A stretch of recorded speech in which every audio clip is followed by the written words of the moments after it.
So now we can really talk about this impact of building an impervious surface. So explain pervious, impervious, and tell us about its impact. A lot of the urban centers in the United States and around the world have problems with imperviousness, where you put in a roadway, put in a driveway, you put in a rooftop. Before development, you have water getting absorbed into the land, and much less, like maybe 10%, flows off the land. When you have an ultra-urban watershed like we have, only 10% now stays on the land. 90% flows off, typically.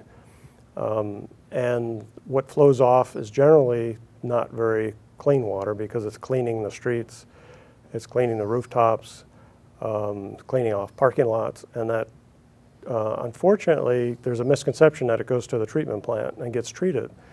In Ann Arbor, like a lot of places, the water doesn't get treated, it goes directly into the river, which then goes directly into Lake Erie. So the imperviousness is directly related to water quality, and it's also directly related to water quantity. The amount of flow that comes off of the land increases dramatically with the increase of imperviousness. So as you pave over more with normal pavement or conventional pavement, or put on more roof buildings with roofs, you get much more runoff that then generally goes into a stream or into a pipe and then to the river. And in years past, the notion was to get rid of it, get it out of your community as fast as possible, make it flow as quickly as you can. That is changing. There's different attitudes now towards the amount of flow that should be leaving a community. Okay. So what is the EPA position on porous pavement? EPA now heavily supports porous pavement. They're working in Philadelphia where... The Environmental Protection... Right. And what's the A stand Agency. for? Agency, thank you. All right. EPA has gotten very much interested in porous pavement because it has a lot of qualities that would reduce the amount of stormwater leaving these urban areas especially. So it can be used in parking lots, driveways. It's being used now on streets. And porous pavement has some great qualities that the EPA is interested in. It naturally detoxifies the pollutants as they flow through the pavement and through the bed below. Excuse me, let's bring up some of the visuals. We have one of porous versus conventional, and if we can bring that up, that would be good. So people can see, there we go. So tell us what we're seeing here, Vince. That's a subdivision that developed 2 years ago, I believe, where they did porous roadways in the subdivision. The front area there is conventional roadway, the access to the subdivision. That subdivision has very little runoff, if any, from that site. They're trying to reduce the amount of heat island. Porous pavement is a great product to reduce heat island, reduce pollution. It's up to 70% quieter pavement, so if you notice at night on Stadium or some of these other roadways that are very noisy, porous could quiet them significantly. Okay. Let's have the next one if we can. The next one shows how porous pavement, this is a residential porous, and is this Sylvan? This is Sylvan. This is Sylvan Street in Ann Arbor. Right in Ann Arbor. The Watershed group has been trying to get porous used on roadways in Ann Arbor, and they've decided to try it on Sylvan because they had a lot of drainage issues. It's a very low-lying area, and they've had a lot of standing water problems. So that's one. The final one is the EPA has a picture of it. Why don't you hold up a piece while they're bringing up the one, and so we can see what the porous pavement looks like. So this is a cross-section of porous pavement. It looks like a rice cake. It's very hard. And how they make pavement that's porous now is they leave out the sand or the fines, they call it. And in fact, it was very hard to come up with a pavement that was mixed carefully with the fines, and so leaving out the fines is actually makes it easier to There make we in some go. respects. Now you can see that the water is flows just right through pouring. it. It's And just so flowing through. it then absorbed into the ground, and if it's done correctly, you get fairly good absorption rates. Puget Sound publishes a statement saying that they can expect 200 inches an hour, which is a huge amount of rainfall. That, Okay, so I want to, we have a lot to cover, so I'm going to, so one of the main things that you're promoting really is use of this pervious surface in town for roads, for parking lots, sidewalks, wherever that can be used. Vince, for you, in June, you spoke during public commentary time at City Council, and it seemed to me that you had 3 issues: porous surfaces, road funding, and a watershed study. Why did you decide to address council in June? What was going on? well, we have an effort in the city now to look at porous pavement for roadways. We do have some parking lots. The University of Michigan in town here has done, I think, 1 or 2 parking lots already, maybe more, in porous pavement. So we were happy to see the city moving towards, and the staff supporting the use of porous pavement, at least to try it out, and you know, they did Sylvan. But the problem I had was that when they announced a proposal to do more streets, it struck me that they were recommending that the streets be paid for with the stormwater fees that are collected quarterly. We have a stormwater utility in Ann Arbor, which is not very old, it's a couple of years old. And so that money is collected as a fee.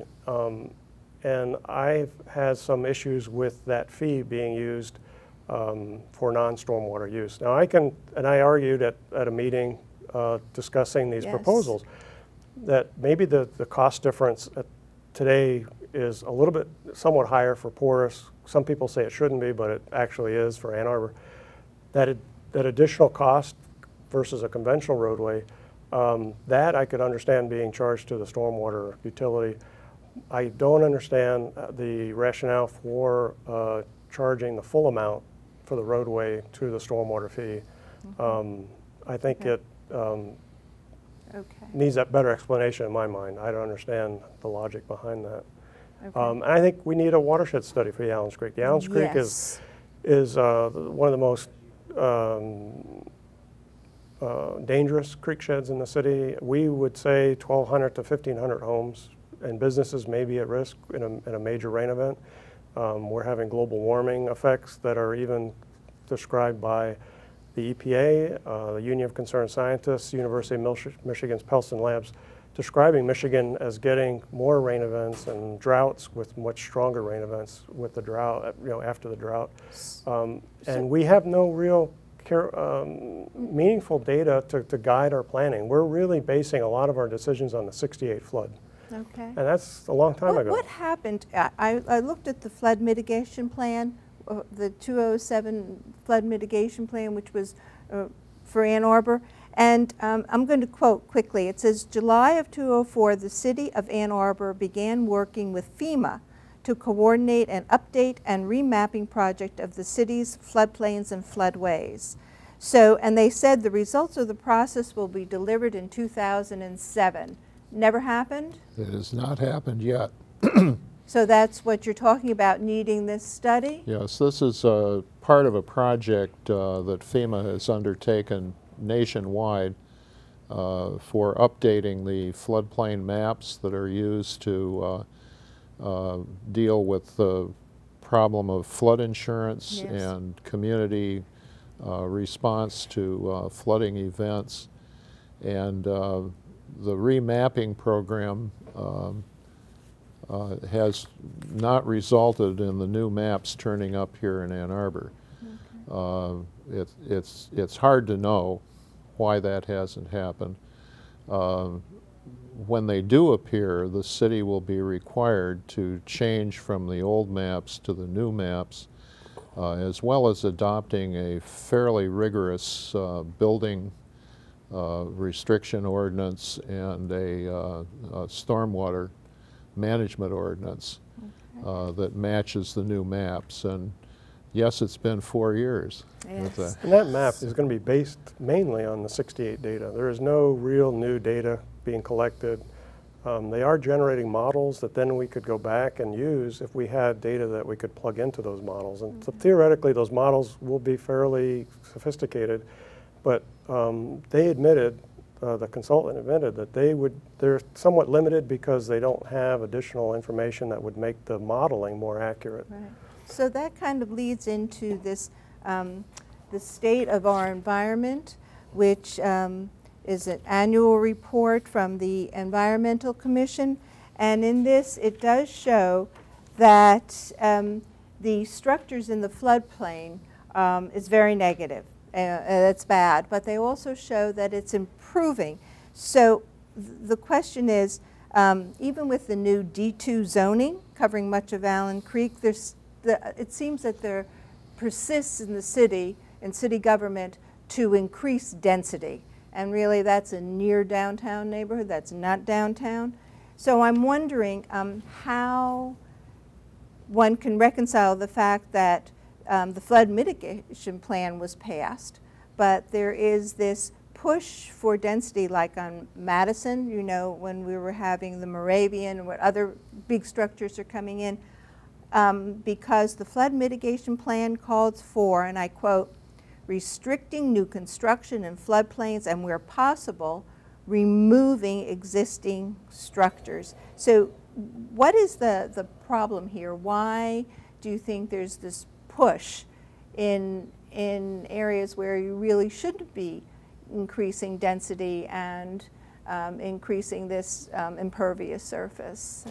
Well, the urban planners that I've talked with and read about talk about floodplains as becoming blighted zones, and not because of the people who move into the floodplain.